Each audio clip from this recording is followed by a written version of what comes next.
Nick the Destroyer never expected that the cunning merchant would see him as a weirdo. The merchant tried to use forbidden drugs to control the elf twins, turning them into puppets to threaten Nick, unaware that the 3 guards escorting the sisters were brain-eating monsters. Before the sisters departed, Nick had already built a medical facility, and when the door opened, 3 bird-headed warriors appeared. These medical soldiers had amazing combat power and were ordered to protect the sisters while exploring foreign cultures. Seeing everyone's high spirits, Nick gave the 3 new names, Alan, Jack, and Tom. The trio was so hilarious that even Nick couldn't handle it, but only the elf sisters got along well with them. The elf mayor was miserable, thinking he could live freely after leaving his homeland, but he was still working like a horse. He suddenly received notice to co-manage the town with a dark organization, but he had no idea where Magnolia was. His assistant said a visitor wanted to see him without an appointment, and the mayor impatiently demanded they be turned away.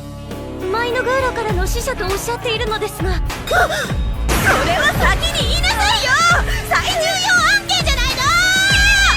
The mayor was stunned to find the visitors were 2 little girls with followers who looked sinister like assassins. After learning their surnames, he remembered his superior had mentioned these sisters were elite reserves with promising futures. He became nervous, worried about offending the distinguished guests and causing trouble. Alan explained they were just here for sightseeing by invitation and asked to be treated as ordinary tourists. The mayor was relieved and offered to be their guide. Nick secretly monitored everything while his assistant jealously told him not to get distracted. After the tour, the younger sister liked the mayor's kindness, but the older sister sensed the residents' inner anxiety and confusion, as she was naturally gifted at reading people's hearts. Alan took out the hallucinogenic plant the older sister had purchased. This crop caused hallucinations and was banned in most areas, yet it was openly sold here. The guards decided to stay alert to prevent the ladies from getting into trouble, not knowing that humans themselves were the biggest threat. The next day, the sisters met a merchant at an energy node who suggested cooperating to cultivate forbidden crops and promised to share profits, mysteriously saying they'd discuss details that evening. The merchant was secretly pleased to see them accept his gift, thinking the evil forces were easier to deal with than the rigid mayor. Days later, the sisters had grown closer to the mayor and promised to help as much as they could. Unexpectedly, the merchant suddenly burst into the office with his men, demanding an answer. The mayor was horrified, afraid the town was doomed.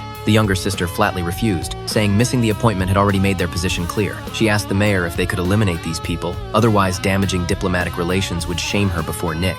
The merchant pulled out a potion to threaten them, and the younger sister warned that attacking them meant declaring war. The merchant arrogantly said after injection they would be at his mercy, and Nick would have to submit too.